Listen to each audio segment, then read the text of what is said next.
Kita juga akan mendapatkan input daripada ustaz-ustaz kita yang terkenal ni juga. Salah seorang dari dia ialah Ustaz Don Daniel Don B. Yajid, pendakwa bebas kita. Kita nak tanya berkaitan dengan Ramadan dan juga PKP bersyarat ini. Dan apa berkaitannya dengan ialah bila kita cakap tentang bersama dengan Ustaz Don, apa pula kaitannya? Jadi inilah kita nak tanyakan dulu Ustaz. Betul, sebab kita ni pelbagai cara sebenarnya kita nak mengimarahkan bulan Ramadan ni. Tapi dalam masa yang sama kita nak menjaga diri masing-masing dalam keadaan negara kita masih lagi melaksanakan perintah kawalan pergerakan bersyarat. Dan saya kira Ustaz Don Daniel sudah pun bersedia di talian Skype bersama kita sekarang ini. Assalamualaikum Ustaz. Waalaikumsalam warahmatullahi wabarakatuh. Ya, terima kasih Ustaz dapat bersama kita pada pagi ini. Pertama sekali Ustaz, kita tahu bahawasanya kita bulan Ramadan kali ini bukan sahaja perjuangan untuk kita menahan nafsu, lapar ataupun dahaga, tapi sekarang ni dah ada tambahan dah, iaitu menahan diri kita perjuangan untuk melawan virus COVID-19. Jadi mungkin Ustaz boleh kongsikan kita terlebih dahulu bagaimana agaknya arahan perintah kawalan pergerakan bersyarat ini selaras sebenarnya dengan konsep maqasid syariah. Allahumma salli ala Sayyidina Muhammad wa ala ali Sayyidina Muhammad. Pertama sekali terima kasih kepada RTM, dan saya sebelum nak jawab soalan ini, saya terkesan sedikit sebab hari ini Malaysia dalam keadaan COVID dan sebagainya. Hari ini kita kehilangan satu mutiara yang besar, iaitu Fadilatul Ustaz Datuk Ismail Kamus yang Allah ambil daripada kita semua. Dan saya boleh tidak minta izin daripada Puan Hani dan juga Abang Munawar kita untuk mengajar Al-Fatihah. Boleh, sama kita. Kerana saya yakin JAKIM RTM tidak terlepas daripada kesan beliau ada tugas dan juga berkhidmat dalam agama di negara kita ini. Ya. Al-Fatihah. A'udzubillahi Bismillahirrahmanirrahim. Alhamdulillahirabbil alamin. مالك يوم الدين إياك نعبد وإياك نستعين اهدنا الصراط المستقيم صراط الذين أنعمت عليهم غير المغضوب عليهم ولا الضالين. Terima kasih Kakak Hani kita dengan Abang Munawar bagi peluang kita. Dan sebenarnya maqasid syariah ini kita sebut dia adalah kenapa kita buat sesuatu. Takut nanti kita suka sangat bermain dengan maqasid syariah ini dan sebagainya, sebab ada setengah orang gunakan ini untuk nak menghalalkan perkara dan sebagainya. Poin paling simple kita bagi tahu, Islam nak jaga lima. Yang pertama Islam nak jaga adalah agama. Maknanya jangan cuba untuk mencemarkan agama Islam. Yang kedua, Islam nak jaga adalah nyawa. Jangan kita cuba untuk memberikan nyawa. Kita tak mahu nyawa orang Islam diperdagangkan, termasuk dan juga COVID ini kerana dia meranggut nyawa. Jadi sebabkan COVID meranggut nyawa, maka dia termasuk dalam perkara yang kedua yang Islam jaga. Yang ketiga, Islam sangat menjaga akal. Sebab itu Islam tak bagi kita minum apa, ambil dadah dan sebagainya. Itu gap. Tak mungkin, sebab apa dia merosakkan akal. Yang keempat, Islam menjaga kita daripada yang disebut sebagai harta dan juga keturunan. Harta keturunan. Sebab itu dalam Islam ada bahagian faraid dan sebagainya. Ini yang kita nak jaga. Sebab itu bila adanya kawalan pergerakan bersyarat itu, seolah-olah kita nak bagi tahu sebab bahawa Malaysia sangat menitik berat, sangat menjaga dan nak memastikan bahawa semua kelima perkara ini terpelihara sepanjang berlakunya COVID. Misalnya, kita nak buat apa pun, kita kena laporkan kepada polis misalnya.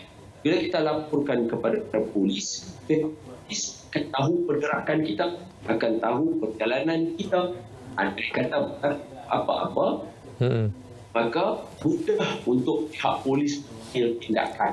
Sebab apa? Sebab takut nanti ada orang lain pula memandang situasi itu sebagai peluang untuk dia nak berjahat dan sebagainya.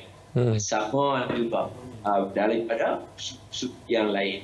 Sebab nanti orang akan mula mempertikaikan tentang kenapa kita tak pergi masjid, kenapa sholat boleh pergi, kenapa begitu, kenapa begini. Ini banyak persoalan yang menyebabkan gabungan secara kasar dan kasarnya kena jaga semua sekali. Jadi sebagai seorang rakyat Malaysia, sebagai seorang hamba yang bekerja, sebagai seorang manusia yang baru 36 tahun hidup di bumi Malaysia, maka saya menyeru kepada semua rakyat Malaysia yang menonton, kita sudah dah dewasa, kita dah merdeka dekat 62 tahun, kita merdeka dalam dekat 22 tahun. Bagaimana pemikiran seorang yang merdeka dalam Islam?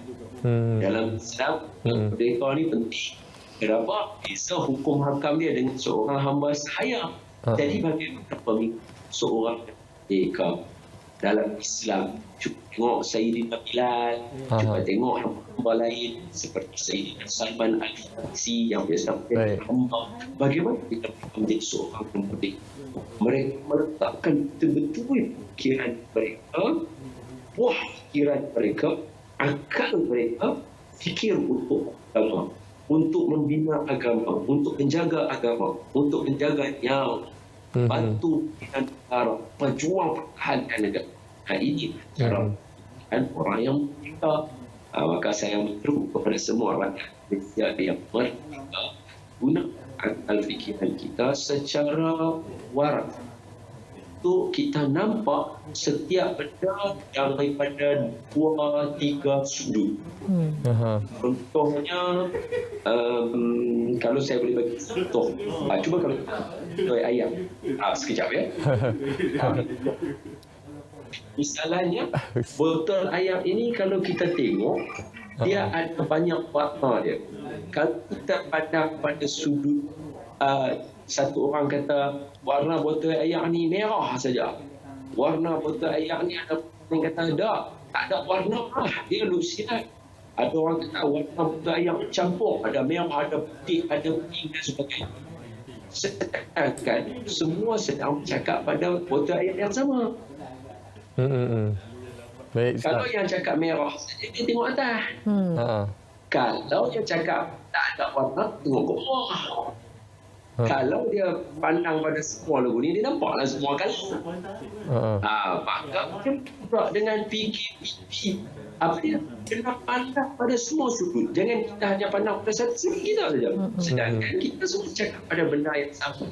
Selamatkan kita, jaga nyawa kita, agama kita, harta kita, asap kita, keturunan kita, supaya tak mahu ada seperti setengah negara lain. Mungkin ada orang tanya, nasab ni apa sampai kena jaga je? Bayangkan ada negara jiran kita yang mereka keturunan mereka sehingga 3 juta orang dalam masa 5 tahun. Baik, jadi Ustaz. generasi keturunan nasab mereka tidak ada. Alam. Jadi saya menyeru supaya semua menjaga apa yang disebut dan diperintahkan. Cantik uraian Ustaz ni. Secara menyeru pasal ini. Baik Ustaz. Kita nak tanya juga Ustaz, sekarang ini dalam bulan Ramadan ni ramai dalam kalangan kita yang merindui rumah Allah dan juga kita rindu untuk solat berjemaah, lagi-lagi solat berterawih di masjid. Jadi apa nasihat Ustaz terhadap umat Islam sekarang ini, walaupun tanpa keberadaan kita di masjid, namun kita masih mampu melakukan segala ibadah ini di rumah bersama keluarga dan sebagainya. Allahumma salli ala Sayyidina Muhammad wa ala ali Sayyidina Muhammad. Bila dengar soalan Abang Munawar ni, soalan ni cantik sebab dia mula dengan mengatakan lani orang mula rindu rumah Allah dan masjid. Betul Ustaz. Ada dua saya nak sebut. Dua. Yang pertama, Allah Ta'ala kata alladzina ya'muru masajidallah man amana billah. Orang yang nak hidupkan rumah Allah atau orang yang beriman pada Allah. Maka berita gembira semua yang itu masjid, anda termasuk golongan orang yang beriman. Satu tanda yang penting. Yang kedua, ingat tak hadis Nabi kata apa? ada 7 golongan yang tidak waktu mana orang lain tak mendapatkan naungan, 7 golongan ni dapat naungan arasy Allah. Yauma la illa billah. Ya, hari yang tidak ada naungan melainkan naungan Allah. Jadi 7 orang ni, salah satu daripada 7 orang ni dia syabab, pemuda ataupun seorang yang hatinya muta'allaq, dia sanggup terkait ataupun hatinya terikat dengan masjid. Siapa yang merindui, dia pula suka dan cinta masjid, kita harap Allah simpan perasaan itu dan kira dia sebagai orang yang hati tertaut masjid, supaya kita termasuk dalam golongan orang yang mendapat naungan arasy di hari-hari tidak ada naungan melainkan naungan Allah Subhanahu wa taala saja. Yang pertama adalah apa benda. Yang kedua, memang menghidupkan masjid adalah satu sunnah, tetapi dan sebahagian mengatakan wajib bagi orang lelaki. Tetapi setiap pergerakan kehidupan manusia tak lari daripada hakam syariah, hukum hakam yang ditetapkan yang ada dalam Islam. Salah satu perkaranya, kalau Abang Munawar dan juga Kak Ani nampak bahawa zaman daripada pemerintahan Khalifah Sayyidina Umar sudah berlaku penyakit-penyakit virus ataupun penyakit-penyakit macam zaman Sayyidina Umar, dia sebagai tahun. Jadi time itu para sahabat yang muktabar yang hidup zaman Sayyidina Umar pun ramai wafat, dekat 20 orang, 30 semua sahabat Nabi. Jadi bila kita telusuri sejarah sehingga kepada zaman satu waktu Mekah pun hanya tinggal imam seorang dan makmum 2 orang ataupun seorang. Maknanya dalam keadaan macam tu daripada zaman dulu, zaman ratusan tahun Hijriah, sekarang 1400 Hijriah, zaman ratusan Hijriah dulu berlaku penyakit macam ini, dan masjid juga dikuarantinkan daripada didatangi. Seperti Mesir biasa terkena virus yang besar menyebabkan ramai rakyat Mesir segakan gamung, menteri yang pun meninggal dunia, wafat disebabkan virus dan juga penyakit itu. Dan dalam sejarah umat Islam sendiri dirakamkan oleh ulama ketika kita panggil the Black Death, kematian hitam, yang berlaku di mana itu meragut nyawa 200 juta orang, meragut nyawa 200 orang, yang memakan jumlah 40% penduduk dunia ketika itu, yang dirakamkan dalam kitab-kitab ulama. Ini menunjukkan bahawa waktu fasa-fasa macam ini memang masjid pun disebut dalam kitab tidak dihadiri, tidak ada orang yang hadir. Kenapa? Kerana mereka memandang bahawa menjaga nyawa untuk melangsungkan ketuhanan, untuk menjaga agama itu lebih utama, dan menghidupkannya di rumah itu lebih bermakna di waktu sekarang ini.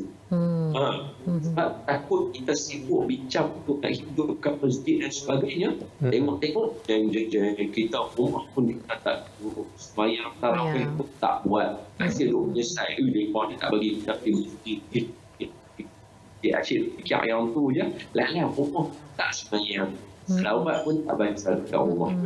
Jadi kita nak menyeru semua sembahyang.